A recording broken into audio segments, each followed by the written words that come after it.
નમસ્કાર તાલીમાર્થી મિત્રો. ઔદ્યોગિક તાલીમ સંસ્થા રાજકોટથી હું આશિષ ગોરવાડિયા, ઇન્સ્ટ્રક્ટર એમ્પ્લોયબિલિટી સ્કિલ્સ. આજના સેશનમાં આપ સૌનું હાર્દિક સ્વાગત કરું છું. મિત્રો, આપણે લોકો શીખી રહ્યા છીએ સેમેસ્ટર 2માં ટોપિક 7.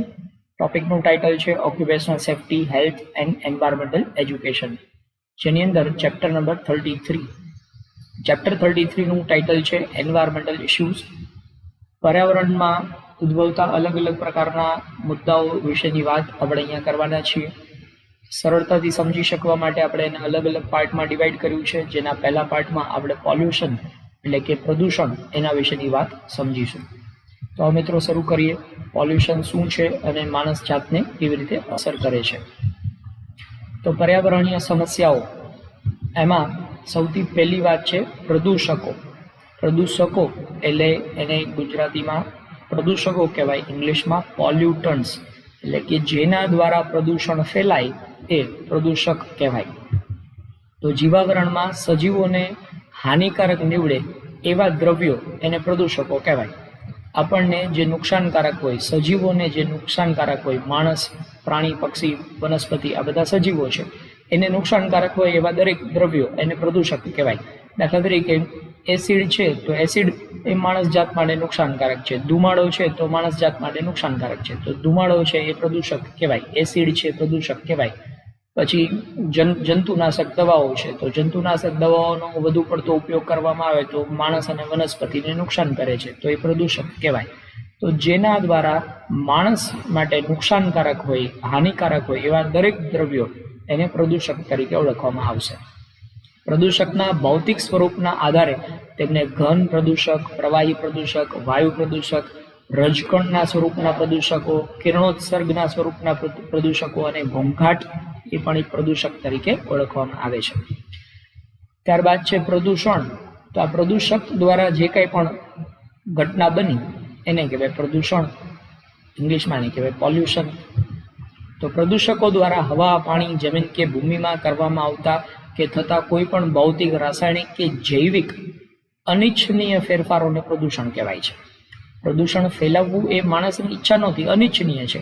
માણસની ઈચ્છા તો એવી હતી કે આપણે ઉદ્યોગની સ્થાપના કરીએ, પણ ઉદ્યોગની સ્થાપના કરી એને કારણે આ ધુમાડો નીકળે ને એને કારણે હવાનો બગાડ થાય એ માણસની ઈચ્છા નહોતી, એ તો અનિચ્છાએ થઈ ગયો. તો આવી અનિચ્છાએ થતી જે કંઈ પણ પ્રવૃત્તિઓ છે એ ભૌતિક હોઈ શકે, રાસાયણિક હોઈ શકે કે જૈવિક ફેરફાર હોઈ શકે. આવા ભૌતિક, રાસાયણિક કે જૈવિક ફેરફારો એને કારણે જે અસર ઊભી થઈ, આ અસરને પ્રદૂષણ તરીકે ઓળખવામાં આવે છે. પ્રદૂષણ કે અનિચ્છનીય ફેરફાર જે તે વિસ્તારના નિવસન તંત્રમાં અવ્યવસ્થા ઊભી કરે છે અને તેમજ ત્યાં વસતા જે સજીવો છે એના જીવનની ગુણવત્તા ઉપર, એના સ્વાસ્થ્ય ઉપર વિપરીત અસર કરે છે. તો જે જગ્યાએ પ્રદૂષણ ઉત્પન્ન થશે એ જગ્યાએ વસતા જે લોકો છે, એ જગ્યાએ વસતા પ્રાણી, પક્ષીઓ છે, એ જગ્યાની વનસ્પતિ છે, એના જીવન ઉપર આ નકારાત્મક અસર ઊભી કરે છે. તો પોલ્યુશન વિશે આગળ વાત કરીએ તો પ્રદૂષણને આપણે મુખ્ય બે ભાગમાં વહેંચી શકીએ. ભૌતિક પ્રદૂષણ, જેમાં જળ પ્રદૂષણ, વાયુ પ્રદૂષણ અને ભૂમિય પ્રદૂષણ એટલે કે જમીનનું પ્રદૂષણ.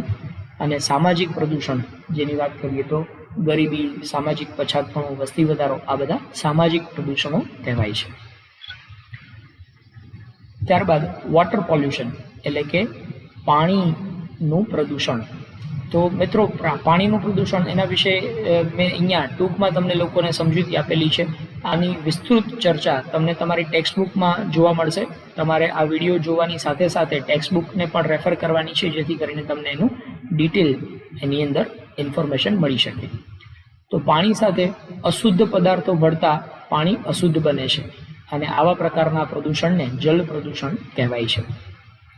જળ પ્રદૂષકો પાણીમાં ભળી આખરે નદીના પાણી સાથે દરિયામાં જતા દરિયાઈ પાણીમાં પણ પ્રદૂષણ પેદા કરે છે, જેથી દરિયાઈ જીવો પર પણ આની નકારાત્મક અસર જોવા મળે છે. જળ પ્રદૂષણના સ્ત્રોતોની વાત કરીએ તો કયા કયા સ્ત્રોતોમાં જળ પ્રદૂષણ થાય છે?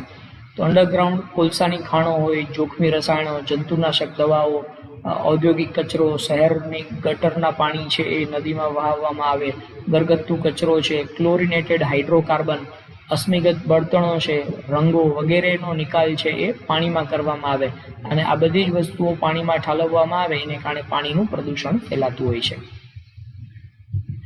ત્યારબાદ જળ પ્રદૂષણની જો અસરોની વાત કરીએ તો જળ પ્રદૂષણની અસરમાં સૌથી પહેલું તો મનુષ્યમાં ટાઇફોઇડ, યકૃતમાં સોજો આવવો, કમળો થવો, કોલેરા, અતિસાર થવો, મરડો થવો, આ બધા જળ પ્રદૂષણને કારણે માણસને અસર થતી હોય છે. આ ઉપરાંત જળચર પ્રાણીઓ એટલે જે પ્રાણીઓ પાણીમાં રહે છે એવા પ્રકારના પ્રાણીઓ, એનું જીવન છે જોખમાય છે. માછલી, ડોલ્ફિન, કાચબા, કરચલા, પંખીઓ આ વગેરેનું મૃત્યુ તમને જોવા મળે છે. જળચર પ્રાણીઓની આહાર શૃંખલામાં ભંગાણ પડે છે, એટલે કે ખલેલ પહોંચે છે. તો અમુક પ્રકારની માછલીઓ કે અમુક પ્રકારના જીવજંતુઓ છે દરિયામાંથી એ નામશેષ થઈ જાય છે, મતલબ કે એનો નાશ થઈ જાય પ્રદૂષણને કારણે. તો બીજા જે જંતુઓ એની ઉપર આધાર રાખતા હતા એ જંતુઓને આહાર નહીં મળે, એ જંતુઓને ખોરાક નહીં મળે, તો આહાર શૃંખલામાં ખલેલ પહોંચી એમ કહેવાય. ત્યારબાદ છે સુપોષકતાકરણ. સુપોષકતાકરણ એટલે શું? તો કે જલજ વસપાટમાં પોષણ પ્રાપ્તિની સુલભતા. જલજ વસપાટની અંદર એટલે કે આ દરિયાની અંદર તમે જોઈ શકો છો કે અલગ અલગ પ્રકારની વનસ્પતિ છે, લીલ, શેવાળ, આ બધી વસ્તુઓ છે એ દરિયાઈ સજીવ છે એના માટે પોષણ પૂરું પાડે છે. સુએજ ફર્ટિલાઇઝર પ્રાણીઓના મળમૂત્ર વગેરેને કારણે પાણીના સૂક્ષ્મજીવો અને ખાસ કરીને નીલહરિત લીલમાં વસ્તી વિસ્ફોટ થાય છે, જેને કારણે દુર્ગંધ અને સ્વાદ ખરાબ કરતા દ્રવ્યો સર્જાય છે. સુપોષકતાકરણને કારણે ઘણીવાર મોટા પ્રમાણમાં માછલીઓ મરી જાય છે. આપ જોઈ શકો છો કે જો આવી રીતે દરિયાની અંદર સતત આવું પ્રદૂષણ ફેલાય તો એ પ્રદૂષણને કારણે માછલીઓ કે બીજા જે કંઈ પણ દરિયાઈ સજીવો છે એ લોકોને આહાર મેળવવામાં પ્રોબ્લેમ થશે અને એને આહાર નહીં મળે તો એના કારણે ઘણા બધા પ્રકારના સજીવો છે આમ મૃત્યુ પામતા હોય છે. ત્યારબાદ જળ પ્રદૂષણને અટકાવવા માટે શું ઉપાયો કરવા જોઈએ? તો પાણીના પ્રદૂષણના નિવારણ માટે વ્યક્તિગત કક્ષાએ અલગ અલગ પગલાઓ ભરી શકાય, જેમ કે પાણીનો બગાડ ન કરવો, નળ ખુલ્લા ન રાખવા અને પાણીનો ઉપયોગ સમજદારીપૂર્વક કરવો જોઈએ. જ્યાં ત્યાં કચરો ન ફેંકવો જોઈએ, કચરા માટે ડસ્ટબિન વાપરવી જોઈએ, તેમજ કચરાનો યોગ્ય નિકાલ કરવો જોઈએ. રસાયણો, દવાઓ, પેઇન્ટ વગેરે નદી નાળામાં ઠલવવા ન જોઈએ. ખેતીવાડીમાં વધુ પડતા જંતુનાશકો અને રાસાયણિક ફર્ટિલાઇઝરનો ઉપયોગ ન કરવો જોઈએ. વધુ વૃક્ષો વાવી અને તેની માવજત કરવી જોઈએ, જેથી કરીને વધુ વરસાદ લાવી શકાય અને પાણીને શુદ્ધ કરી શકાય. પાણીના સ્ત્રોતોમાં કોઈ પણ પ્રકારનો કચરો વિસર્જન ન કરવો જોઈએ.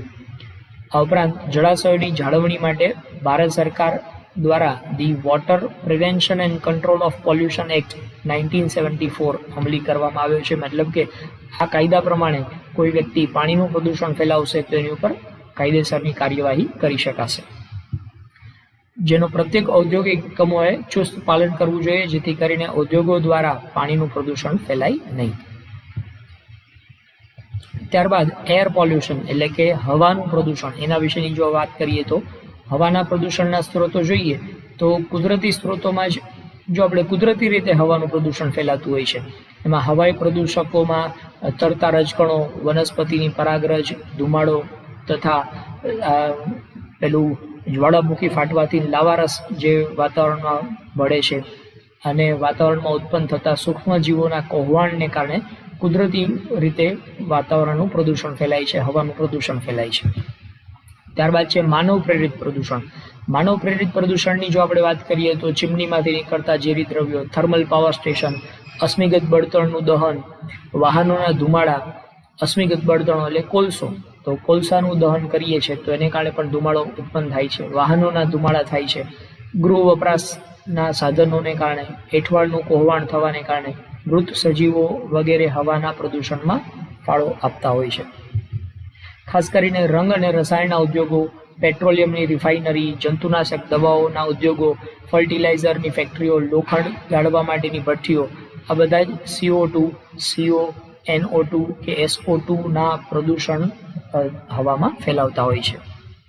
ધાતુ ગાળવા માટેના ઉદ્યોગો, પલ્પ અને પેપર મિલ, ખાંડના કારખાના, સિમેન્ટની ફેક્ટરી, ચિનાઈ માટીની પોટરીઓ, પથ્થરની ક્વોરી, એસ્બેસ્ટોસનો ઉદ્યોગ, અબરખનો ઉદ્યોગ, આ બધા જ હવાના પ્રદૂષણ ફેલાવતા હોય છે.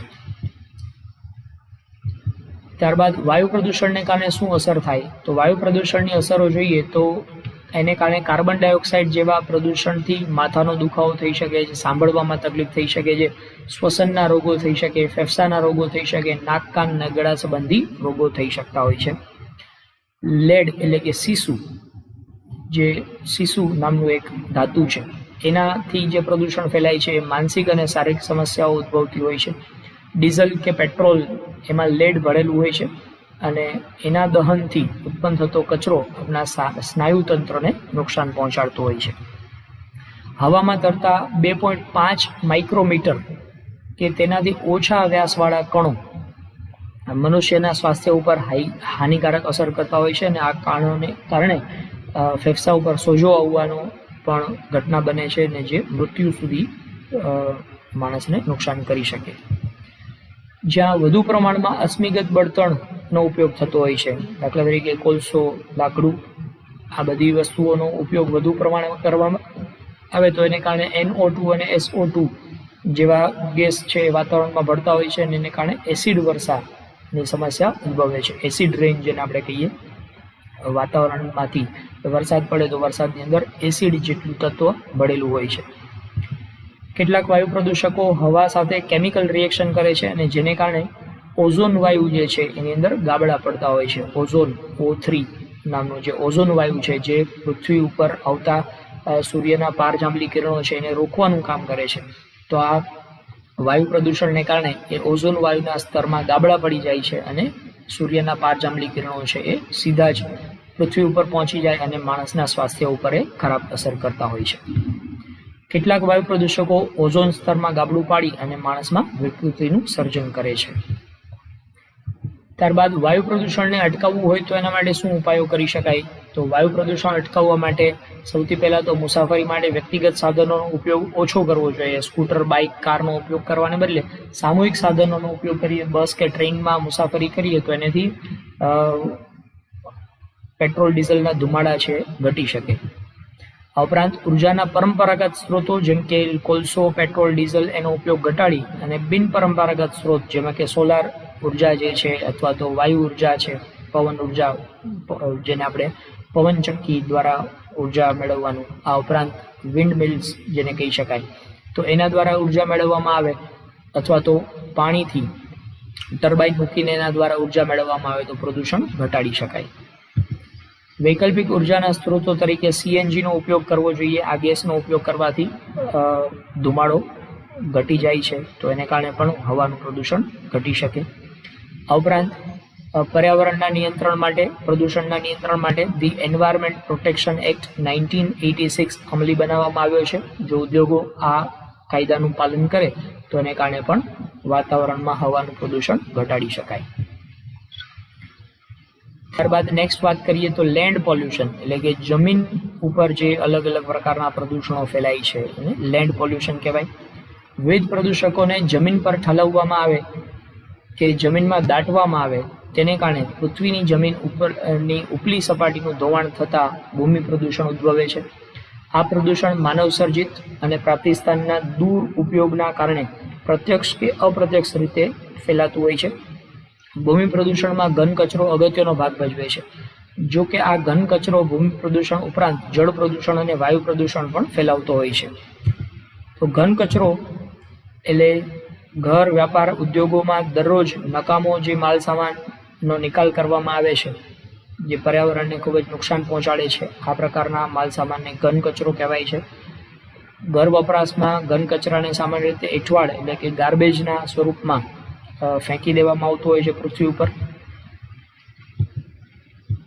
ત્યારબાદ જૈવિક વિઘટનીય કચરો જેને બાયોડિગ્રેડેબલ વેસ્ટ તરીકે ઓળખવામાં આવે, જે કચરો બેક્ટેરિયા, જંતુઓ જેવા સૂક્ષ્મજીવો દ્વારા વિઘટન પામી જાય આ પ્રકારનો કચરો એને બાયોડિગ્રેડેબલ તરીકે ઓળખવામાં આવે, જેની અંદર સૂક્ષ્મજીવો એટલે કે જીવજંતુઓ કે બેક્ટેરિયા એનું શોષણ કરી નાખે અને એને માટીના સ્વરૂપમાં પરિવર્તિત કરી દે, તો એ જૈવિક વિઘટકીય કચરો તરીકે ઓળખવામાં આવે છે. દાખલા તરીકે ખોરાક અને રસોડાનો કચરો, પ્રાણીઓના છાણ, મળમૂત્ર, પ્રાણીઓના ચામડા, હાડકાં, લીલો કચરો, કૃષિ કચરો આ રીપ્રોસેસ થઈ શકે છે આ બધા પ્રકારના કચરાને બાયોડિગ્રેડેબલ તરીકે ઓળખવામાં આવે છે. ત્યારબાદ જૈવ અવિઘટકીય કચરો, મતલબ કે જેની અંદર આ પ્રકારની સૂક્ષ્મજીવો દ્વારા પ્રક્રિયા કરી અને એનું વિઘટન નથી થઈ શકતું, મતલબ કે એને સેડવી શકાતું નથી, એવા પ્રકારનું એ જૈવ અવિઘટકીય કચરો કહેવાય. દાખલા તરીકે આ પ્રકારનો કચરો છે વિઘટન પામતો નથી. દાખલા તરીકે ડીડીટી છે, પ્લાસ્ટિક, પોલિથીન બેગ, જંતુનાશકો, કીટનાશકો, સીસુ, મર્ક્યુરી, આર્સેનિક, એલ્યુમિનિયમ, આ બધા પ્રકારની ધાતુઓ છે, કાચના સાધનો, ચાંદીની વરખ, સિન્થેટિક ફાઇબર, આ બધો કચરો છે એ વર્ષો સુધી જેમનો તેમ પડ્યો રહે છે અને એની અંદર જંતુ કે બેક્ટેરિયા, જીવજંતુઓ ઉત્પન્ન થઈને એનું વિઘટન કરતા નથી, મતલબ કે એનો નાશ કરતા નથી. તો આવા પ્રકારના કચરાને જૈવ અવિઘટકીય કચરો એટલે કે નોન ડિગ્રેડેબલ તરીકે ઓળખવામાં આવે છે. ત્યારબાદ રિસાયકલેબલ કચરો. રિસાયકલેબલ એટલે કે જેનું ફરીથી પાછું નિર્માણ થઈ શકે, જેનું ફરીથી પાછું તમે રચના કરી શકો, એવા પ્રકારની વસ્તુઓ રિસાયકલેબલ કહેવાય છે. તો જે કચરાને ક્રશ કરીને, ગાળીને, ઓગાળીને, રૂપાંતરિત કરીને ફરીથી ઉપયોગમાં લઈ શકાય, આવા પ્રકારના જે કચરા છે એને રિસાયકલેબલ કહેવાય. દાખલા તરીકે અમુક પ્રકારનું પ્લાસ્ટિક છે, પેપર, કાચ, ધાતુ અલગ અલગ પ્રકારની છે, એને ગાળીને, ઓગાળીને ફરીથી પાછી આપણે ઉપયોગમાં લઈ શકીએ, તો એ રિસાયકલેબલ કહેવાય. ત્યારબાદ છે નિષ્ક્રિય કચરો એટલે કે ઇનર્ટ વેસ્ટ. વાતાવરણ સાથે ખૂબ જ અલ્પ માત્રામાં પ્રક્રિયા કરે આ પ્રકારનો કચરો છે એને નિષ્ક્રિય કચરો કહેવાય. દાખલા તરીકે સિમેન્ટ, કોન્ક્રીટ, ધૂળ, બાંધકામનો જે કચરો છે, મોટા પથ્થરો, કાટમાળ, એ વાતાવરણને કંઈ નુકસાન પહોંચાડતા નથી, વાતાવરણ સાથે કોઈ પ્રક્રિયા કરતા નથી, પરંતુ એ કચરાના સ્વરૂપે પડ્યા રહે છે. તો આ પ્રકારનો કચરો છે ને નિષ્ક્રિય કચરો એટલે કે ઇનર્ટ વેસ્ટ તરીકે ઓળખવામાં આવે છે. ત્યારબાદ સંયુક્ત કચરો, કમ્બાઇન્ડ વેસ્ટ. તો કપડાનો કચરો, રમકડાનું નકામું પ્લાસ્ટિક વગેરે એ સંયુક્ત કચરો છે. ત્યારબાદ ઝેરી કચરો એટલે કે ટોક્સિક વેસ્ટ. રંગ રસાયણ, પેસ્ટિસાઇડ્સ, હોસ્પિટલનો કચરો, અમુક પ્રકારના ઉદ્યોગો દ્વારા ફેલાવવામાં આવતો કચરો, જે ઝેરી દ્રવ્યો એની અંદર ઉત્પન્ન થતા હોય છે એને ટોક્સિક વેસ્ટ તરીકે ઓળખવામાં આવશે. ત્યારબાદ ઇલેક્ટ્રોનિક વેસ્ટ, ઇલેક્ટ્રોનિક કચરો. સમારકામ ન કરી શકાય તેવા પ્રકારના ઇલેક્ટ્રોનિક સાધનો, કમ્પ્યુટર, ટીવી વગેરે મોટાભાગનો ઈ કચરો જેને કહી શકાય. લાઇટના bulb, fluorescent bulb, CFL tube, switch socket, wire, આ બધા પ્રકારના ઇલેક્ટ્રોનિક કચરા તરીકે ઓળખવામાં આવે છે. વિકસિત દેશોમાં દાખલા તરીકે અમેરિકા, ઇંગ્લેન્ડ વગેરેમાં ઉત્પાદિત થતા 50%થી વધારે કચરો વિકાસશીલ દેશો એટલે કે ભારત, પાકિસ્તાનમાં ઠલવાય છે. મતલબ આ લોકો જે ઇલેક્ટ્રોનિક કચરાનું ઉત્પાદન કરે છે, કચરો ત્યાં કંઈ કામનું નથી, તો એ આપણા જેવા દેશને આપી દે છે. વિકાસશીલ દેશો ઈ કચરામાંથી રિસાયકલની પ્રક્રિયા કરીને તાંબુ, લોખંડ, સિલિકોન, ઝિંક, સીસુ, નિકલ, સિલ્વર, ગોલ્ડ વગેરે પ્રકારની ધાતુઓ મેળવી અને એનું રિસાયકલિંગની પ્રક્રિયા કરે છે. આ પ્રક્રિયા દરમિયાન કંઈ ઝેરી તત્વોનું ઉત્પન્ન થાય તો એ કામદાર માટે ગંભીર બીમારી પણ નોતરી શકે છે. ત્યારબાદ વિકરણીય કચરો જેને કહેવાય છે રેડિયો એક્ટિવ વેસ્ટ. વિકરણીય કચરો એટલે કે વિકરણીય પદાર્થો ધરાવતા જે કચરા છે જેને રેડિયો એક્ટિવ કચરો તરીકે ઓળખવામાં આવે છે. આ તમામ પ્રકારના કચરાઓમાં સૌથી વધારે જોખમી છે એવો રેડિયો એક્ટિવ વેસ્ટ છે. રેડિયો એક્ટિવ કચરો સામાન્ય રીતે ન્યુક્લિયર પાવર સ્ટેશન્સ દ્વારા ફેલાવવામાં આવતો હોય છે. ન્યુક્લિયર પાવર પ્રક્રિયા કરી અને એને કારણે જે પ્રદૂષણ ફેલાવવામાં આવે એ ન્યુક્લિયર વેસ્ટ છે. રેડિયો એક્ટિવ પ્રદૂષણ ના કારણે કયા કયા પ્રકારના રોગો થઈ શકે, તો આપણે જોઈ શકો છો કે કિરણોત્સર્ગને કારણે મનુષ્યમાં કેન્સર, આંતરડાના રોગો, ચામડી ઉપર ચાઠા પડવા, ચામડીના રોગો થવા, છાતીના રોગો થવા, શારીરિક વિકૃતિ ઉત્પન્ન થવી, જાતીય વિકૃતિ કે જનીન દ્રવ્યોને કારણે વિકૃતિ ઉત્પન્ન થવી, આ બધા રેડિયો એક્ટિવ તત્વોના કારણે થતા નુકસાન છે. ત્યારબાદ હેઝાર્ડસ વેસ્ટ એટલે કે જોખમી કચરો. તો જે કચરો ખૂબ જ ઝેરી અને સજીવ સૃષ્ટિ માટે, પર્યાવરણ માટે ખૂબ જ ઘાતક અસર ઉત્પન્ન કરે આવા પ્રકારના કચરાને હેઝાર્ડસ વેસ્ટ તરીકે ઓળખવામાં આવે છે. ઉપર જે આપણે કચરાની વાત કરી એમાં સૌથી વધારે હેઝાર્ડસ એટલે કે નુકસાનકારક હોય તો વિકરણીય કચરો એટલે કે રેડિયો એક્ટિવ વેસ્ટ એ સૌથી વધારે જોખમી છે. ત્યારબાદ ડિસ્પોઝલ ઓફ હેઝાર્ડસ વેસ્ટ, એટલે કે આ પ્રકારનું જે નુકસાનકારક, પ્રાણીઓ માટે, સજીવો માટે નુકસાનકારક હોય એવા પ્રકારના કચરાનું નિકાલ કેવી રીતે કરવો જોઈએ. તો ભૌતિક પ્રક્રિયા દ્વારા નિકાલની વાત કરીએ તો આ પ્રક્રિયામાં જોખમી કચરાને નિક્ષેપણ, શોષણ, અભિસરણ, વાયુ મિશ્રણ જેવી ભૌતિક પ્રક્રિયામાંથી પસાર કરવામાં આવે છે.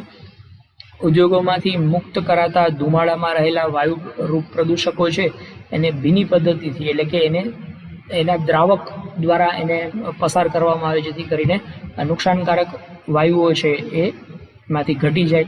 સૂકી પદ્ધતિઓ જેમાં વાયુ શોષણ કરવામાં આવે એનો ઉપયોગ કરીને થર્મલ પાવર સ્ટેશનમાં સર્જાતા કણમય દ્રવ્યોનું નિયંત્રણ કરીને ઇલેક્ટ્રોસ્ટેટિક પ્રેસિપિટેટર્સ, સ્ક્રબર્સ અને ફિલ્ટર્સ લગાવવામાં આવ્યા હોય છે. આ પ્રકારના ફિલ્ટરનો ઉપયોગ કરી અને વાતાવરણમાં આ કચરો ભળતા અટકાવી શકાય છે. ESPમાં ધુમાડાના રજકણો પર વીજ ભારણનું નિર્માણ કરી તેમને ઘન પ્લેટ અને ઋણ પ્લેટ તરફ ખેંચીને દૂર કરવામાં આવે છે, જેનાથી TPSમાંથી નીકળતા લગભગ 90% જેટલા કણમય દ્રવ્યો દૂર કરી શકાય છે. થર્મલ પાવર સ્ટેશનમાં ઉત્પન્ન થતા ધુમાડાને પાણી અથવા ચૂનાના ફુવારામાંથી પસાર કરવામાં આવે છે. આથી સલ્ફર ડાયોક્સાઇડ વાયુ પ્રદૂષક દૂર થાય છે અને આ ફિલ્ટરને કારણે ફિલ્ટર દ્વારા પ્રદૂષણને ગાળી અને પછી વાતાવરણમાં ફેંકવામાં આવે છે. ત્યારબાદ રાસાયણિક પ્રક્રિયા દ્વારા કેવી રીતે આ પ્રદૂષણનો નિકાલ થાય. આ પ્રકારના જોખમી કચરામાં ખાસ રસાયણો ભેળવવામાં આવે છે, જેથી તેની તીવ્રતા મંદ પડે છે અને એ કચરો છે એ ઓછો જોખમી બને છે. ત્યારબાદ દહન દ્વારા કેવી રીતે એનો નિકાલ થાય એ જોઈએ. તો આ પદ્ધતિમાં જોખમી કચરાનું સંપૂર્ણપણે દહન કરી નાખવામાં આવે, મતલબ કે એ કચરાને બાળી નાખવામાં આવે અને એને કારણે એ વાતાવરણને નુકસાન કરતો અટકે છે. ત્યારબાદ જૈવિક પ્રક્રિયાને કારણે, તો આ પ્રક્રિયામાં ખાસ પ્રકારના બેક્ટેરિયા એની ઉપર છોડી દેવામાં આવે. બેક્ટેરિયા છે એ કચરાને ખાઈ જાય અને એને કારણે એ કચરાનો નિકાલ થઈ શકે. ત્યારબાદ deep hole disposal. Deep hole disposal એટલે શું? તો કે રેડિયો એક્ટિવ પદાર્થના નિકાલ કરવા માટે આ પ્રકારની પદ્ધતિનો ઉપયોગ કરવામાં આવે છે, જેમાં જમીનની અંદર એક બોર કરવામાં આવે, સાંકડો હોલ કરવામાં આવે. દાખલા તરીકે 5 કિલોમીટર ઊંડો એક હોલ તૈયાર કરવામાં આવે અને એ હોલની અંદર આ કચરો છે એને દાટી દેવામાં આવે. તો આ રીતે પણ કચરાનો નિકાલ થઈ શકતો હોય છે. તો આમ અલગ અલગ પ્રકારે પ્રદૂષણો કયા કયા છે એના વિશેની વાત કરી અને પ્રદૂષણનો નિકાલ કેવી રીતે કરી શકાય, પ્રદૂષણને હળવું કેવી રીતે કરી શકાય એના વિશેની વાત પણ આપણે આ વિડીયોમાં કરી છે. Thank you. નમસ્કાર તાલીમાર્થી મિત્રો, ઔદ્યોગિક તાલીમ સંસ્થા રાજકોટથી હું આશિષ ગોરવાડિયા, ઇન્સ્ટ્રક્ટર એમ્પ્લોયબિલિટી સ્કિલ્સ. આજના સેશનમાં આપ સૌનું હાર્દિક સ્વાગત કરું છું. મિત્રો, આપણે લોકો શીખી રહ્યા છીએ સેમેસ્ટર 2માં ટોપિક 7. ટોપિકનું ટાઇટલ છે occupational safety, health and environmental education, જેમાં ચેપ્ટર નંબર 33. ચેપ્ટર 33નું ટાઇટલ છે એન્વાયરમેન્ટલ ઇશ્યુઝ, જેમાં પહેલા પાર્ટની અંદર આપણે લોકોએ પોલ્યુશન એના વિશેની વાત કરી. બીજા પાર્ટમાં એનર્જી, આના ઉપર આપણે ચર્ચા કરી રહ્યા છીએ. તો મિત્રો શરૂ કરીએ. એનર્જી, અલગ અલગ સોર્सेस ઓફ એનર્જી કયા છે અને એનો ઉપયોગ કેવી રીતે કરી શકાય એના વિશેની વાત. એનર્જી એટલે કે ઉર્જા, ગુજરાતીમાં ઉર્જા તરીકે ઓળખવામાં આવે છે. ઉર્જા એની પ્રાથમિક વ્યાખ્યા કહીએ તો કાર્ય કરવાની ક્ષમતા, એને ઉર્જા કહેવાય છે. ઉર્જા સંરક્ષણનો નિયમ શું છે? તો ઉર્જા સંરક્ષણ એટલે કે ઉર્જા બચાવવી. તો ઉર્જા ઉત્પન્ન કરી શકાતી નથી કે તેનો નાશ થઈ શકતો નથી, પરંતુ ઉર્જાને કોઈ એક સ્વરૂપમાંથી બીજા સ્વરૂપમાં રૂપાંતરિત કરી શકાય છે. એટલે કે ઉર્જા એ માણસ પોતે એનું ઉત્પાદન નથી કરી શકતો અથવા તો ઉર્જાનો નાશ પણ નથી કરી શકતો. માણસ માત્ર ને માત્ર ઉર્જાના કોઈ એક સ્વરૂપમાંથી એને બીજા સ્વરૂપમાં રૂપાંતરિત કરી શકે છે. આ ઉપરાંત વિશ્વમાં ઉર્જાનો કુલ જથ્થો અચળ રહે છે, મતલબ કે ખાલી ને ખાલી ઉર્જાનું સ્વરૂપ જ બદલાતું રહે છે. એનો જથ્થો કુલ જે કુદરત તરફથી આપવામાં આવ્યો છે એ અચળ રહે છે, એમાં વધારો કે ઘટાડો થતો નથી. કન્ઝર્વેશન ઓફ એનર્જી એટલે કે ઉર્જાનું સંરક્ષણ, ઉર્જાને બચાવવી. તો ઉર્જા સંચય એને ઉર્જા સંરક્ષણ કે ઉર્જા બચાવ પણ કહેવામાં આવે છે. ઉર્જા બચાવ એટલે ઉત્પાદનની ગુણવત્તા અને સંખ્યામાં કોઈ પણ જાતનો ઘટાડો કર્યા વિના નિર્ધારિત ઉત્પાદન માટે વપરાતી જે ઉર્જા છે એના વપરાશમાં ઘટાડો કરવો. મતલબ કે ઉર્જા જે નિર્ધારિત વપરાવી જોઈએ એના કરતાં ઓછી ઉર્જા વાપરી અને જે નિશ્ચિત ઉત્પાદન છે એટલું ઉત્પાદન તો મળવું જ જોઈએ. મતલબ કે 1 લીટર પેટ્રોલથી તમે માનો કે 60 કિલોમીટર સુધી તમારું વાહન ચલાવી શક્યા, તો 1 લીટર પેટ્રોલથી 60 કિલોમીટર વાહન ચાલવું, આ 1 લીટર પેટ્રોલ બાળ્યું એ ઉર્જાનો વપરાશ થયો. એ ઉર્જાના વપરાશથી તમને 60 કિલોમીટર સુધી વાહન ચલાવવા મળ્યું. હવે તમે કંઈક વાહનના મિકેનિઝમમાં એવા પ્રકારનો ફેરફાર કરો કે જેથી કરીને તમે 1 લીટર પેટ્રોલને બદલે માત્ર 1/2 લીટર પેટ્રોલનો ઉપયોગ કરીને 60 કિલોમીટર સુધીની સ્પીડ મેળવી શકો, 60 કિલોમીટર સુધી તમે ગતિ કરી શકો. અથવા તો તમે એવું કરો કે 1 લીટર પેટ્રોલ જે છે એ 60 કિલોમીટરને બદલે તમને 120 કિલોમીટર સુધી પહોંચાડી શકે. તો આમ ઉર્જાની બચત થઈ અને તમારું ઉત્પાદન છે એમાં વધારો થયો. તો ઉર્જા બચાવવો એનો મતલબ કે ઉર્જાના વપરાશમાં ઘટાડો કરો, જેથી કરીને નિશ્ચિત ઉત્પાદન તમે જે મેળવવા માંગો છો એ ઉત્પાદન મળી રહે. ઓછી ઉર્જાનો ઉપયોગ કરીને તમે એ ઉત્પાદન મેળવી શકો. તો ઉર્જા સંરક્ષણ એટલે કે ઉર્જા બચાવવા માટે આપણી પાસે 3R નો નિયમ છે. 3R તરીકે એને ઓળખવામાં આવે છે. આ 3R એ ઉર્જા સંરક્ષણ માટેનો પ્રાથમિક નિયમ છે. તો કચરાને ઘટાડીને પર્યાવરણ બચાવવા માટે 3R નું મહત્વ છે. 3R એટલે રિડ્યુસ, રીયુઝ અને રિસાયકલ. આ ખૂબ જ અગત્યના છે. ઇન્ટિગ્રેટેડ વેસ્ટ મેનેજમેન્ટ માટે પણ 3R છે એ ખૂબ જ મહત્વ ધરાવે છે. મિત્રો, તમારા ટેક્સ્ટબુકની અંદર પણ 3R છે એને ડિટેલમાં સમજાવવામાં આવ્યા છે. એમાં રિડ્યુસ એટલે કે ઉર્જાનો વપરાશ જ ઘટાડી નાખો, એટલે રિડ્યુસ કર્યું કહેવાય. મતલબ કે જો તમે ઉર્જાનો વપરાશ ઘટાડી નાખો, દાખલા તરીકે ઇલેક્ટ્રિસિટી છે, આખા ઘરની અંદર તમે જ્યાં જરૂર ન હોય ત્યાં પણ લાઇટ અને પંખા ચાલુ રાખશો તો એને કારણે ઉર્જાનો વપરાશ વધશે, તો ઉર્જા બચી નહીં શકે. એને બદલે તમે રિડ્યુસ કરો એટલે કે ઉર્જાનું બચત કરવા માટે ઉર્જાનો વપરાશ ઘટાડી નાખો. તો જે જગ્યાએ જરૂરી હોય એ જગ્યાએ જ માત્ર લાઇટ અને પંખો ચલાવો, તો આને કારણે ઇલેક્ટ્રિસિટીની બચત થઈ શકે. તો પહેલું છે એ રિડ્યુસ છે. બીજું છે રીયુઝ. રીયુઝ એટલે પુનઃ વપરાશ કરવો. કોઈ વસ્તુ છે એને ફરીથી ઉપયોગમાં લેવામાં આવે. દાખલા તરીકે પ્લાસ્ટિકની બેગ્સ છે, તો એમાં પેક કરીને તમે કોઈ વસ્તુ લીધેલી હોય તો એ બેગ છે એક વખત એનો ઉપયોગ કરીને તમે એને કચરામાં ફેંકી દો, એને બદલે એ જ પ્લાસ્ટિકની બેગ છે એનો તમે વારંવાર ઉપયોગ કરો, જેથી કરીને પ્લાસ્ટિકનો ઉપયોગ છે એ નવું પ્લાસ્ટિક ન બનાવવું પડે ને એકને એક પ્લાસ્ટિક છે એને વારંવાર તમે ઉપયોગ કરી શકો. તો એ રીયુઝ થયું કહેવાય. આ રીયુઝ કરવાથી એને કારણે પણ ઉર્જાની બચત થઈ શકશે. ત્યાર પછીનું ત્રીજું છે એ રિસાયકલ. રિસાયકલ એટલે ફરીથી નિર્માણ કરવું, વસ્તુ ફરીથી બનાવવી. તો દાખલા તરીકે પ્લાસ્ટિકનો જે કચરો છે એનો ઉપયોગ કરીને ફરીથી પાછું એના પ્લાસ્ટિકના દાણા બનાવવામાં આવે અને પાછી એમાંથી કોઈ વસ્તુ બનાવવામાં આવે, તો એ રિસાયકલ કર્યું કહેવાય. તો આમ રિડ્યુસ એટલે કે વપરાશ ઘટાડવો, રીયુઝ એટલે ફરીને એ વસ્તુનો ઉપયોગ કરવો, અને રિસાયકલ એટલે કે વસ્તુનું પુનઃનિર્માણ કરવું. આમ 3R થી બનતા જે આ સૂત્ર છે રિડ્યુસ, રીયુઝ અને રિસાયકલ, આનો ઉપયોગ કરીને આપણે પર્યાવરણને બચાવી શકીએ છીએ. આ ત્રણેયને ડિટેલમાં તમારી ટેક્સ્ટબુકની અંદર આપવામાં આવેલા છે. તમારે આ વિડીયો જોતાની સાથે સાથે જ ટેક્સ્ટબુકમાંથી એને વાંચવાના પણ છે, જેથી કરીને રિડ્યુસ, રીયુઝ અને રિસાયકલ આ ત્રણેય એક્ટિવિટી આપણે કેવી રીતે કરી શકીએ અને આપણે ઉર્જા સંરક્ષણમાં કેવી રીતે ભાગીદાર બની શકીએ એનો તમને ખ્યાલ આવી શકશે.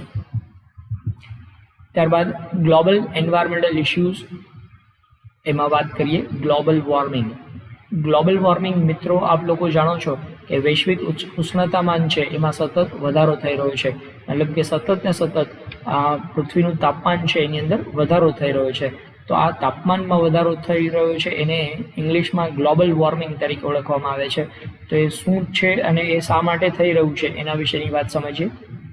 આબોહવા કે હવામાન એટલે ઇંગ્લિશમાં જેને કહેવાય છે ક્લાઇમેટ, કોઈ પ્રદેશ કે વિસ્તારના અમુક ચોક્કસ ગાળા દરમિયાન, અમુક વર્ષો સુધી કે અમુક સદી સુધી તાપમાન, ઠંડી, ગરમી, પવન, ભેજ વગેરે જેવા વાતાવરણીય પરિબળોની ગુણાત્મક કે સંખ્યાત્મક સરેરાશ મૂલ્યને હવામાન તરીકે ઓળખવામાં આવે છે. કોઈ વિસ્તારની અંદરનું જે હવામાન એટલે ત્યાં સરેરાશ ઠંડી કેટલી રહે છે, સરેરાશ ગરમી કેટલી રહે છે, સરેરાશ પવનની ગતિ કેટલી હોય છે, ભેજનું પ્રમાણ કેટલું હોય છે, આનો જે આપણે અભ્યાસ કરીએ છીએ એને ક્લાઇમેટ એટલે કે હવામાન તરીકે ઓળખવામાં આવે છે. દાખલા તરીકે આપણે એમ કહીએ કે ગુજરાત રાજ્યની અંદર હવામાન કેવું છે, તો ગુજરાત રાજ્યની અંદર હવામાન એનો મતલબ કે ગુજરાત રાજ્યમાં સરેરાશ તાપમાન કેટલું હોય છે, ગુજરાત રાજ્યની અંદર સરેરાશ ઠંડી કેટલી પડે છે, ગુજરાત રાજ્યમાં સરેરાશ ગરમી કેટલી હોય છે, પવનની ગતિ સરેરાશ કેટલી હોય છે. આનો જે અભ્યાસ કરીએ તો એ ગુજરાત રાજ્યનું ક્લાઇમેટ એટલે કે ગુજરાત રાજ્યનું હવામાન એમ કહેવાય. તો આ ક્લાઇમેટની અંદર પરિવર્તનો આવતા રહે છે. મિત્રો, આપ લોકો જાણો છો કે આજથી 15-20 વર્ષ પહેલાં ગરમી છે એનું પ્રમાણ આજ કરતાં ખૂબ જ ઓછું હતું. આજે ઉનાળાની અંદર ગરમીનું પ્રમાણ છે તમે લોકો જુઓ છો કે 45 ડિગ્રી સુધી ગરમી પહોંચી જાય છે. તો એ પરિવર્તન આવ્યું. આ પરિવર્તન શાના માટે આવે છે એ આપણે અહીંયા સમજવાનું છે. તો વાતાવરણમાં આવતા ફેરફારો એટલે કે ક્લાઇમેટ ચેન્જ.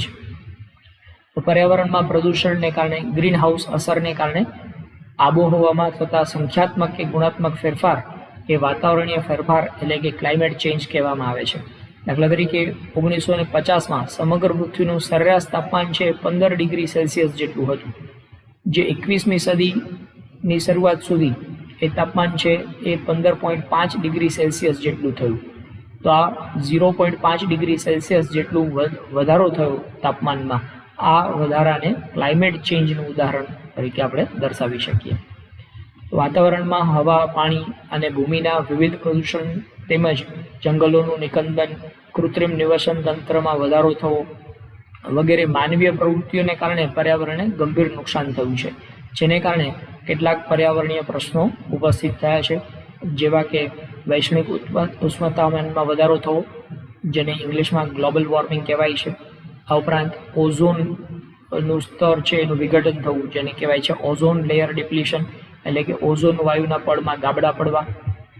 એસિડ રેઇન એટલે કે એસિડ વરસાદની અંદર એસિડિક તત્વોનું પ્રમાણ વધારે હોય એને એસિડ રેઇન કહેવાય છે. ઉપરાંત પ્રકાશ રાસાયણિક ધુમ્મસ જેને કહેવાય છે ફોટોકેમિકલ સ્મોગ. આ અલગ અલગ પ્રકારના ફેરફારો જે પર્યાવરણમાં પ્રદૂષણ વધ્યું એને કારણે આ પ્રકારના ફેરફારો આપણને જોવા મળે છે. તો આ દરેક વિશે આપણે વ્યવસ્થિત રીતે ચર્ચા કરીએ. પહેલું છે ગ્લોબલ વોર્મિંગ. ગ્રીન હાઉસની અસરને કારણે પૃથ્વીની સપાટીના સરેરાશ તાપમાનમાં થઈ રહેલો જે સતત વધારો છે, આ વધારાને ગ્લોબલ વોર્મિંગ તરીકે ઓળખવામાં આવે છે. પૃથ્વીની સપાટી પર રહેલી હવા અને સમુદ્રમાં રહેલા પાણીના તાપમાનમાં થતા વધારાને પણ ગ્લોબલ વોર્મિંગમાં જ સમાવેશ કરવામાં આવે છે. ત્યારબાદ છે ઓઝોન લેયર ડિપ્લીશન એટલે કે ઓઝોનનું જે પડ છે એમાં ગાબડા પડે છે એને ઓઝોન લેયર ડિપ્લીશન તરીકે ઓળખવામાં આવે છે. વાતાવરણના સંકેન્દ્રીય સ્તરોમાં પૃથ્વીની સપાટીની સૌથી નજીક આવેલું જે આવરણ છે જેને ટ્રોપોસ્ફિયર તરીકે ઓળખવામાં આવે છે, જે 18 કિલોમીટર સુધી ફેલાયેલું છે. અને ત્યારબાદ છે સ્ટ્રેટોસ્ફિયર, જે 18થી 50 કિલોમીટર સુધી વિસ્તરેલું હોય છે. મિત્રો, આગળના ચેપ્ટરની અંદર આપણે આના વિશેની વાત શીખી ગયા છે. પૃથ્વીના જે વાતાવરણના પડ છે એ પડ કયા લેવલથી કયા લેવલ સુધીનું પડ છે અને શું નામ આપવામાં આવ્યું છે એ આગળના ચેપ્ટરમાં આપણે અભ્યાસ કર્યો છે. ફરીથી એક વખત તમારે એને રિવાઇઝ કરી લેવાનું, જેથી કરીને તમને આ સ્ટ્રેટોસ્ફિયર અને ટ્રોપોસ્ફિયર વિશેની માહિતી ફરીથી પાછી તાજી થઈ જાય. તો 18 કિલોમીટર સુધીનો જે એરિયા છે ટ્રોપોસ્ફિયર છે, અને ત્યારબાદનો એરિયા 18થી 50 કિલોમીટર સુધીનો એરિયા એને સ્ટ્રેટોસ્ફિયર કહેવાય છે. સ્ટ્રેટોસ્ફિયર 18થી 50 કિલોમીટરના વિસ્તારમાં ઓઝોન વાયુનું સ્તર આવેલું છે. આ ઓઝોન વાયુનું સ્તર એ પૃથ્વી ઉપર સૂર્યના જે પારજાંબલી કિરણો છે એને આવતા અટકાવે છે. પૃથ્વીની સપાટીથી વાતાવરણની ઊંચાઈ સુધી ઓઝોનની જાડાઈના હવાના સ્તંભના માપનના એકમને ડોબ્સન એકમ એટલે કે DU એટલે ડોબ્સન યુનિટ તરીકે ઓળખવામાં આવે છે. આ જાડાઈ માપવા માટેનું જે એકમ છે એને ડોબ્સન યુનિટ તરીકે ઓળખવામાં આવે છે. ઓઝોન વાયુ સૂર્યમાંથી આવતા અલ્ટ્રાવાયોલેટ કિરણોને શોષી લે છે અને પૃથ્વી પર એને પહોંચતા અટકાવે છે, જેથી આ અલ્ટ્રાવાયોલેટ કિરણો જે છે એની ખરાબ અસર મનુષ્ય સુધી પહોંચતી નથી. સ્ટ્રેટોસ્ફિયરમાં ઓક્સિજન હોય છે. સૂર્યપ્રકાશમાંથી આવતા અલ્ટ્રાવાયોલેટ કિરણો ઓક્સિજન સાથે પ્રક્રિયા કરી અને ઓઝોન વાયુ બનાવતા હોય છે.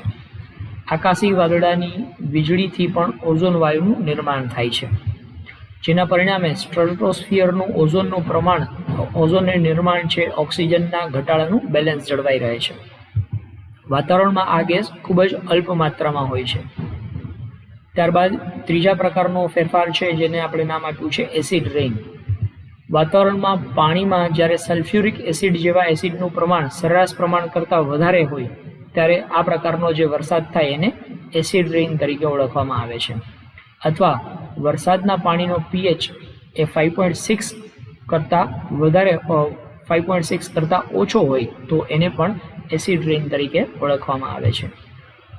એસિડ વર્ષા પાણી બરફના કરા કે ધુમ્મસના સ્વરૂપમાં અથવા તો ડસ્ટના સ્વરૂપમાં જોવા મળતી હોય છે. ત્યારબાદ છે સ્મોગ. સ્મોગ એને ગુજરાતીમાં આપણે કહીએ છીએ ધુમ્મસ. તો ઘણી વખત તમને લોકોને જોવા મળતું હશે કે વાતાવરણની અંદર ધુમ્મસ છવાયેલી હોય છે, અને આપ લોકો જો ન્યૂઝ ચેનલ જોતા હોય તો દર વર્ષે શિયાળાની શરૂઆત થાય એટલે દિલ્હીની અંદર આ ધુમ્મસ છવાઈ ગયું છે, હિન્દીમાં કોહરા જેને કહેવાય છે. તો વાતાવરણની અંદર એકદમ ધુમાડો તમને જોવા મળે, એને કેમિકલ સ્મોગ તરીકે ઓળખવામાં આવે છે. તે વાહનોના ધુમાડાને કારણે સર્જાય છે. તેનાથી વાહન ચલાવવામાં પણ મુશ્કેલી પડે છે, કારણ કે એકદમ ધૂંધળું તમને દેખાશે. વાતાવરણની અંદર ધુમ્મસ છવાઈ ગયેલું હોય, ધુમાડો છવાઈ ગયેલો હોય એવા પ્રકારનું તમને અનુભૂતિ થાય, એને સ્મોગ કહેવાય છે. હવાઈ ઉડ્ડયનને પણ અસર કરે છે આ સ્મોગ, કારણ કે એરોપ્લેન ચલાવવામાં પણ એ વાતાવરણ ધૂંધળું હોય તો એને કારણે આગળ દેખાઈ શકતું નથી, એને કારણે હવાઈ ઉડ્ડયન પણ રોકવું પડે છે. તેને ઘટાડવા માટે હવાનું પ્રદૂષણ ઘટાડવું જોઈએ અને ધુમાડાનું પ્રમાણ ઘટાડવું જોઈએ. તો આમ વાતાવરણની ઉપર થતી અલગ અલગ પ્રકારની અસરો વિશે આપણે અહીંયા સમજૂતી મેળવી. Thank you.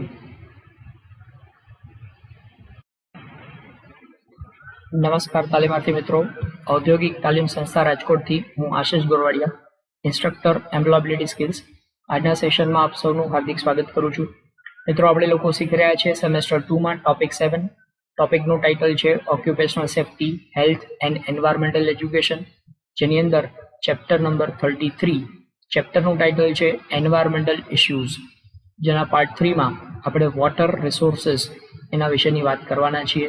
એટલે કે પાણીના સ્ત્રોત કયા છે અને પાણી એ માનવ જીવન માટે કેવી રીતે અગત્યનું છે એના વિશેની વાત આપણે અહીંયા સમજવાના છીએ. તો મિત્રો શરૂ કરીએ. Importance of water. સર્વે કુદરતી સંસાધનોમાં જળ એ ખૂબ જ મહત્વનું સંસાધન છે. કુદરત તરફથી માણસના જીવન જીવવા માટે ઘણા બધા પ્રકારના સંસાધનો આપવામાં આવ્યા છે, પરંતુ એમાંથી જળ છે એ ખૂબ જ અગત્યનું સંસાધન છે. કારણ કે પૃથ્વી પર જીવનો ઉદ્ભવ જળમાંથી જ થયો છે, અને જળ એ જીવનની પહેલી શરત છે.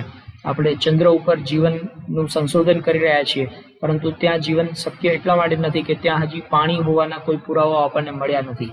એવી રીતે આપણે મંગળ ગ્રહ ઉપર પણ જીવનનું સંશોધન કરી રહ્યા છે, ત્યાં પણ આપણને પાણી હોવાના પુરાવાઓ મળી રહ્યા છે. તો જો ત્યાં પાણી હશે અથવા તો ત્યાં પાણીનું સર્જન કરી શકાશે તો ત્યાં પણ સજીવ સૃષ્ટિનો વિકાસ થઈ શકે એવી શક્યતાઓ રહેલી છે. તો પાણી વગર સજીવ સૃષ્ટિનો વિકાસ થવો એ શક્ય નથી. પાણીની વિશેષ જરૂરિયાત પીવામાં ઉપરાંત ઘરેલું કાર્ય માટે, કૃષિ પ્રવૃત્તિઓ માટે, ઔદ્યોગિક હેતુસર, તમામ પ્રકારની ગંદકીની નાબૂદી માટે અને વાતાવરણને નિયંત્રિત કરવા માટે પાણી એટલે કે જળ છે એ અનિવાર્ય છે. જળ વગર જીવન શક્ય નથી. ભારતમાં માત્ર 4% જ પીવાના પાણીનો જથ્થો ઉપલબ્ધ છે. કુલ જે જથ્થો પાણીનો આપણી પાસે ઉપલબ્ધ છે એ કુલ જથ્થામાંથી 4% જેટલું પાણી જ છે એ પીવાલાયક પાણી તરીકે ઉપયોગમાં લઈ શકાય છે. ભારતમાં પ્રત્યેક વર્ષે લગભગ 2200 ઘન મીટર પાણીની જરૂરિયાત ઉદ્ભવે છે.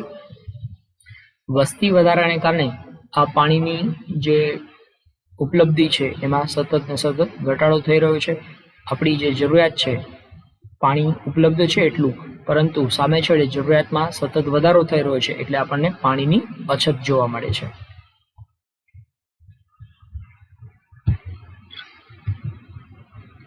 તો વોટર રિસોર્સિસ એટલે કે પાણીના સ્ત્રોત એના વિશેની વાત કરીએ તો પૃથ્વી પર જળ સંસાધનો મૂળ કે પ્રાથમિક સ્ત્રોત એ વૃષ્ટિ એટલે કે વરસાદ છે. પૃથ્વી પર પાણી આવે છે ક્યાંથી? તો કે મૂળ એનો સ્ત્રોત છે એ વરસાદ છે. વૃષ્ટિ ઉપરાંત હિમવૃષ્ટિ પણ તેનું એક સ્વરૂપ છે, એમ કહી શકાય. હિમવૃષ્ટિ એટલે કે બરફનો વરસાદ. તો બરફનો વરસાદ થવાથી અથવા તો પાણીનો વરસાદ થવાથી આપણને પૃથ્વી પર પાણી મળે છે.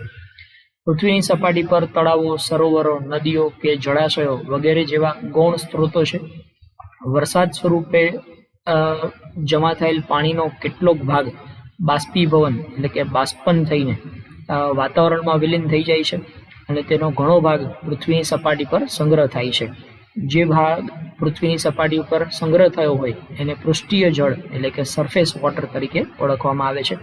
પૃથ્વીની સપાટી ઉપર સંગ્રહ થયેલું એટલે કે નદી, તળાવ કે ઝરણા હોય કે ડેમની અંદર પાણી જે સંગ્રહ થાય છે એને સરફેસ વોટર તરીકે ઓળખવામાં આવે છે.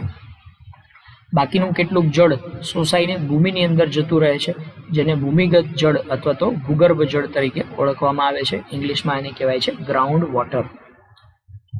પૃથ્વી પર પાણીનો જથ્થો જળવાઈ રહે તે ચક્રને જલચક્ર તરીકે ઓળખવામાં આવે છે. આ જલચક્ર તમને અહીંયા આકૃતિમાં બરાબર દેખાઈ રહ્યું છે. હવે તે વરસાદ આવે છે જેમાં વાદળા બંધાય, વાદળાને કારણે બરફનો વરસાદ થાય તો એને સ્નો કહેવાય, સ્નોફોલ જેને કહીએ છીએ.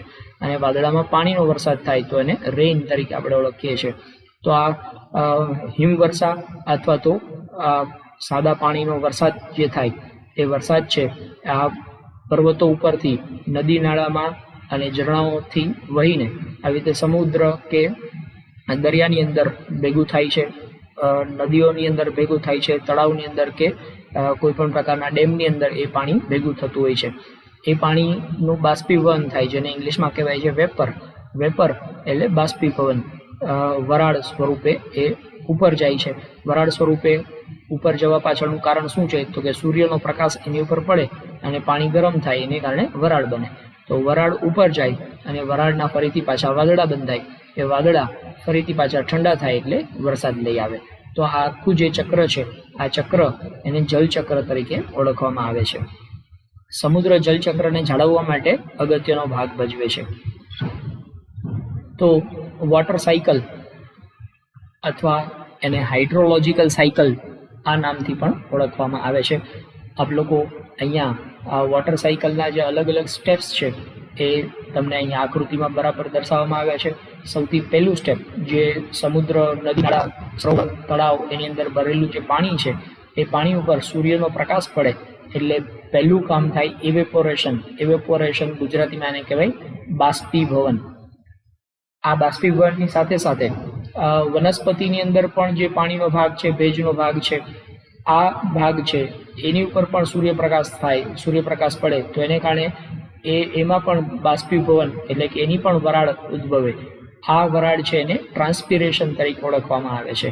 આ ટ્રાન્સપિરેશન તરીકે અને આ ઇવેપોરેશન તરીકે વરાળ છે એ ઉપર જાય છે. આ વરાળ ઉપર જાય અને એ વરાળ છે એ જ્યારે ઘટ બને ત્યારે એને કન્ડેન્સેશન થયું એમ કહેવાય. એટલે કે વરાળ છે એનું ઘન સ્વરૂપમાં રૂપાંતર થયું. આ વરાળ છે એ ઘન સ્વરૂપમાં રૂપાંતર થાય અને એના વાદળા બંધાય. આ વાદળા બંધાય એને પ્રિસિપિટેશન તરીકે ઓળખવામાં આવે છે. અને આ વાદળા છે જ્યારે ઠંડા પડે, વાદળા ઠંડા પડે ત્યાર પછી એની અંદરથી વરસાદ પડે છે અને આ વરસાદથી ફરીથી પાછું પાણી અહીંયા કલેક્શન એટલે કે ભેગું થાય છે. તો આમ 5 સ્ટેપની અંદર આ જળચક્ર છે એ તૈયાર થાય છે. પહેલું એવોપોરેશન એટલે કે વરાળ બનવી અને ટ્રાન્સપિરેશન એટલે કે બાષ્પીભવન થવું, ત્યારબાદ કન્ડેન્સેશન એટલે વાદળા બંધાવવા, પછી વાદળા ઠંડા પડવા અને પછી પાણીનું સંગ્રહ થવું. આમ 5 સ્ટેપ્સ આપણને જોવા મળે છે. તો આ ચક્ર જે છે ને H2O ચક્ર પણ કહેવાય છે. વાતાવરણ, મૃદાવરણ અને જલાવરણ તથા સજીવો વચ્ચે થતા પાણીના સક્રિય વહનને જલચક્ર તરીકે ઓળખવામાં આવે છે. પર્યાવરણમાં સજીવો દ્વારા થતું નાનું જલચક્ર અને સૂર્ય અને મહાસાગરો દ્વારા થતું મોટું જલચક્ર અસ્તિત્વ ધરાવે છે. સમુદ્ર જલચક્રને ચલાવવા માટેનો મહત્વનો ભાગ ભજવે છે, કારણ કે સમુદ્રમાંથી મોટા પ્રમાણમાં વરાળ બનતી હોય છે અને વરાળમાંથી વરસાદનું સર્જન થતું હોય છે. જલચક્ર પૃથ્વીની સપાટી પર, ઉપર અને અંદર પાણીની વ્યાપક માત્રામાં થતું હિલચાલનું વર્ણન કરે છે. તો આ પાણી છે એનું વહન છે પૃથ્વીની સપાટી ઉપર પણ થાય છે, પૃથ્વીની સપાટીની અંદર પણ પાણીનું વહન થતું હોય છે. અંદર પણ જે ઝરણાઓ વહેતા હોય છે એ પણ જલચક્રનો એક અગત્યનો ભાગ છે. ત્યારબાદ સરફેસ વોટર અને ગ્રાઉન્ડ વોટર, બે પ્રકારના વોટરની આપણે વાત કરીએ. સરફેસ વોટર એટલે પૃથ્વીની સપાટી ઉપર જે અહીંયા પાણી છે એને સરફેસ વોટર તરીકે ઓળખવામાં આવે છે. પરંતુ પૃથ્વીની સપાટી ઉપર જે પાણી જે છે એ ધીમે ધીમે શોષાતું જાય છે અને આ પાણી શોષાઈને જમીનની અંદર ઉતરે છે. આ જમીનની અંદર ઉતરતું પાણી છે એને ગ્રાઉન્ડ વોટર તરીકે ઓળખવામાં આવે છે, જે કૂવાઓ મારફતે કે ડંકીનો જે ડાર છે એના દ્વારા પાણી છે એને શોષીને બહાર કાઢવામાં આવતું હોય છે. તો વરસાદનું પાણી જમીન પર જુદી જુદી રીતે વહન પામે છે અને સમુદ્રમાં ભળતું હોય છે. તેમાંથી અમુક ભાગ જમીનમાં શોષાઈ જાય છે અને પૃથ્વીની અંદરના ભાગમાં એ જમા થાય છે, જે વિવિધ સ્વરૂપે સમુદ્રને મળે છે. તો આ પૃથ્વીની અંદરના પેટાળની અંદર જે પાણી છે એ પણ સતત વહેતું રહેતું હોય છે અને વહીને એ સમુદ્રને મળતું હોય છે. આ રીતે જળચક્રીય રીતે ફરીને પૃથ્વી પર ફરીથી પાછું એ પાણી પાછું ફરે છે.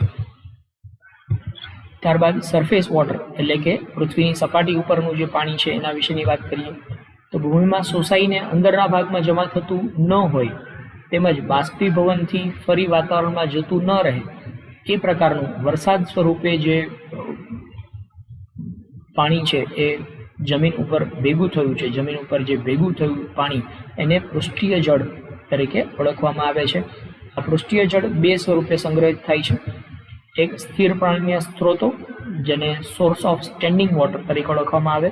આ સ્થિર પાણીના જે સ્ત્રોતો છે એ જોઈ શકીએ આપણે તળાવ, જે જમીન દ્વારા ઘેરાયેલો પાણીનો મોટો વિસ્તાર હોય છે, જેને ઇંગ્લિશમાં લેક તરીકે ઓળખવામાં આવે છે. બીજું છે જળાશય, જેને રિઝર્વોયર તરીકે ઓળખવામાં આવે છે. તળાવ કરતાં મોટો વિસ્તાર, જેને ડેમ તરીકે પણ ઓળખી શકાય, એ પણ સ્થિર પાણીનો સ્ત્રોત છે. એવી રીતે નદીનું મુખ છે, જેને ઇંગ્લિશમાં એસ્ચ્યુઅરીઝ તરીકે ઓળખવામાં આવે છે. આ સમુદ્રની સાથે જોડાયેલો જે નદીનો ભાગ છે એને એસ્ચ્યુઅરીઝ તરીકે ઓળખવામાં આવે, એ પણ સ્થિર પાણીનો મોટો સ્ત્રોત છે એમ કહી શકાય. વહેતા પાણીના સ્ત્રોતોની વાત કરીએ તો ફ્લોઈંગ વોટર્સ, જેમાં મોકળા કે ઝરણા અને નદી એ વહેતા પાણીના સ્ત્રોત છે એમ કહી શકાય. તો આ બધા પૃથ્વીની સપાટી ઉપર છે એટલા માટે એને સરફેસ વોટર તરીકે ઓળખવામાં આવશે. ત્યારબાદ બીજું છે ગ્રાઉન્ડ વોટર.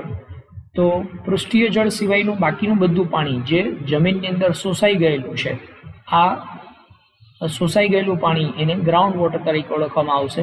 અને એ જમીનના પેટાળની અંદર પણ એ સતત ને સતત ફરતું રહે છે. આ પ્રક્રિયાને પાણી ઝરવું એમ કહેવાય છે, જેને ઇંગ્લિશમાં ઇન્ફિલ્ટ્રેશન તરીકે ઓળખવામાં આવે છે. તો પાણીનું ઝરણું જે જમીનની અંદર છે, જેને આપણે સાદી ભાષામાં સરવાણી એવું કહીએ છીએ, તો એ ઇન્ફિલ્ટ્રેશન તરીકે ઓળખવામાં આવે છે. તો જમીનની અંદર આ સંગ્રહિત પાણીને ભૂગર્ભ જળ તરીકે ઓળખવામાં આવે છે. ભૂગર્ભ જળ જમીનમાં રહેલા ખડકોની તિરાડમાં જઈને જળ પ્રવાહ રચે છે. આ પ્રવાહની ચોક્કસ જાણકારી મેળવીને ટ્યુબવેલ કે ભૂગર્ભ જળ સપાટી પર લઈ શકાય છે. તો જમીનના પેટાળમાં કઈ જગ્યાએ કેટલું પાણી છે એની સ્પષ્ટ જાણકારી મેળવી અને એના આધાર ઉપર આપણે ત્યાં કૂવો ખોદતા હોઈએ છીએ અથવા તો ત્યાં ડંકીનો ડાર કરતા હોઈએ છીએ, જેથી કરીને આપણને ભૂગર્ભમાં રહેલું પાણી છે એ શોષીને આપણે બહાર લઈ આવી શકીએ. પરંતુ જો ભૂમિજળને વધારે માત્રામાં બહાર કાઢવામાં આવે તો એ ખૂબ જ હાનિકારક છે, કારણ કે એ પૃથ્વી પેટાળની અંદર રહેલું પાણી છે જો શોષીને જો તમે બહાર કાઢી લેશો તો ત્યાં ખાલી જગ્યા ઉત્પન્ન થશે અને ખાલી જગ્યાને કારણે ત્યાં વરાળ ઉત્પન્ન થાય અને વરાળને કારણે ભૂકંપ આવવાની શક્યતા પણ રહેલી હોય છે. તો આ આપણે કીધું એ પ્રમાણે જો ભૂગર્ભ જળ વધારે શોષી લેવામાં આવે તો એને કારણે દુષ્કાળ અને ધરતીકંપની શક્યતાઓ રહેલી છે. આ ઉપરાંત કૂવાઓ સુકાઈ જાય છે અને પાણીના સ્તર નીચા ઉતરી જાય છે. વૃક્ષો વગેરે સુકાઈ જતા હોય છે. આ ભૂગર્ભ જળ શોષી લેવાના નુકસાન છે. આ ઉપરાંત પાણીનું પ્રદૂષણ છે એમાં પણ વધારો જોવા મળે છે. ત્યારબાદ conservation and harvesting of water. Water harvesting અથવા વોટર કન્ઝર્વેશન એટલે પાણીને બચાવવું. તો પાણીને કેવી રીતે બચાવી શકાય એના વિશેની વાત કરીએ તો તાજું ઉપલબ્ધ જળ મર્યાદિત છે અને તેની વહેંચણી પણ અસમાન છે. મતલબ કે અમુક વિસ્તારોમાં તાજું પાણી વધારે પ્રમાણમાં છે, જ્યારે અમુક વિસ્તારોમાં એની અછત આપણને જોવા મળે છે. જળ એ આપણી સૌની સહિયારી સંપત્તિ છે, કારણ કે તેનો સીધો સંબંધ સજીવો સાથે જોડાયેલો છે. એટલે જળનો વિવેકપૂર્ણ ઉપયોગ અને પર્યાપ્ત જળની પ્રાપ્યતા એના માટે જળની જાળવણી કરવી એ જ આપણા માટે ખૂબ જ અગત્યનું છે. જળ સંચયના ઉદ્દેશ્યની વાત કરીએ. જળ સંચય એટલે કે પાણીને બચાવવું. શા માટે પાણી બચાવવું જોઈએ? તો વહી જતા અને નકામા બનતા પાણીના જથ્થાને આપણે ઘટાડવો જોઈએ. ભૂમિ જળની ગુણવત્તા સુધારી અને ભૂમિનું જળ પ્રદૂષણ આપણે ઘટાડવું છે. એના માટે પણ જળ સંચય ખૂબ જ જરૂરી છે. ઉનાળામાં અને લાંબા શુષ્ક સમયગાળા દરમિયાન પાણીની જે ઘરેલું જરૂરિયાત છે, પીવાલાયક પાણીની જરૂરિયાત છે, એ જરૂરિયાતને પહોંચી વળવા માટે પણ જળ સંચય કરવો ખૂબ જ જરૂરી છે. આ ઉપરાંત ખેતીલાયક જમીન માટે માર્ગો કે વગેરેને પાણીના ભરાવાથી અટકાવવા એના માટે પણ જળ સંચય જરૂરી છે. પાણીની વધતી જતી માંગને પૂરી કરવા માટે પણ જળ સંચય છે એ ખૂબ જ અગત્યનું છે. તો જળ સંચય એટલે કે પાણી સંગ્રહવા માટે કયા કયા ઉપાયોનું આયોજન કરી શકાય? તો પાણીનો કોઈ પણ પ્રકારે વ્યય અટકાવવો જોઈએ. કોઈ પણ રીતે પાણીનો બગાડ છે અટકાવવો જ જોઈએ. જળ સંચય માટે વધુમાં વધુ જળાશયોનું નિર્માણ કરવું જોઈએ, જેથી કરીને આ જળાશયોની અંદર પાણી લાંબા સમય સુધી આપણે ભરીને સાચવી શકીએ અને એ જળાશયોનું પાણી છે એ જમીનમાં ઉતરે તો ભૂગર્ભ જળ છે એને પણ સજીવ કરી શકાય. ભૂમિગત જળ કે ભૂગર્ભ જળની સપાટી ઊંચી લાવવા માટેના પ્રયત્નો કરવા જોઈએ. એક નદી બેસિન સાથે બીજી નદી બેસિનનું જોડાણ કરી અને સ્થાનાંતરણ કરવું જોઈએ, જેથી કરીને નદી છે એ કાયમ માટે સજીવ રાખી શકાય. જળ સંરક્ષણની વિવિધ ટેકનિક છે, જેવી કે વૃષ્ટિ જળ સંચય અને જળ પ્લાવિત ક્ષેત્રના વિકાસથી ભૂગર્ભ જળ છે એની સપાટી પણ વધારવા માટેના પ્રયત્ન કરી શકાય છે. આ ઉપરાંત વોટર હાર્વેસ્ટિંગની વાત કરીએ તો વાહનો, બાગ બગીચા, શૌચાલયો તેમજ જાહેર કે વ્યક્તિગત કામ માટે પાણીનો કરકસર રીતે ઉપયોગ કરવો જોઈએ. ત્યાં વધુ પડતું પાણીનો વપરાશ ન કરવો જોઈએ. વહી જતા પાણી કે ઉપયોગમાં લેવાયેલા પાણીનો પુનઃ ઉપયોગ કરીને પાણીને બચાવી શકાય છે. જે આપણે રિસાયકલિંગ માટેની વાત કરી હતી, તો પાણી છે એનું ફિલ્ટરિંગ કરી અને ફરીથી એનો ઉપયોગ કરવો જોઈએ. પાણીને બગાડીને એને મોકળામાં કે નદી નાળામાં વહાવી ન દેવું જોઈએ. જળ સંરક્ષણનો વ્યાપક રીતે પ્રચાર કરી તેના વ્યવસ્થાન માટે લોકભાગીદારી વધારવી જોઈએ. મતલબ કે દરેક વ્યક્તિ છે એ પોતાની જવાબદારી સમજીને પાણીનું રક્ષણ કરે એ માટેના પ્રયત્ન થવા જોઈએ. ભૂમિગત જળનો ઉપયોગ કરતા એકમો પર દેખરેખ અને નિયંત્રણ રાખવું જોઈએ. જે લોકો કે કારખાનાના એકમો છે ભૂમિગત જળનો ઉપયોગ કરે છે, તો એની ઉપર દેખરેખ રાખી અને એ વધુ પડતા જળનો ઉપયોગ ન કરી લે એના માટેના પ્રયત્ન કરવા જોઈએ. જળાશયોને પ્રદૂષણથી અટકાવવા માટેનો મહત્તમ પ્રયત્ન થવો જોઈએ. જળ સ્ત્રાવના તમામ એકમો જેમ કે કુવા, ટ્યુબવેલ વગેરેનો ઉપયોગ વધારવો જોઈએ. જળ વ્યવસ્થાના તમામ સાધનો, દાખલા તરીકે પાઇપલાઇનનું લીકેજ ઘટાડવું જોઈએ, જેથી કરીને પાણી બિનજરૂરી રીતે વહી ન જાય. આ પ્રકારના ઉપાયો કરવાથી આપણે જળ છે એને બચાવી શકીશું. અને યાદ રાખો, જળ છે તો જીવન છે. તો આમ પાણી બચાવવું એ આપણા સૌની સહિયારી જવાબદારી છે. Thank you.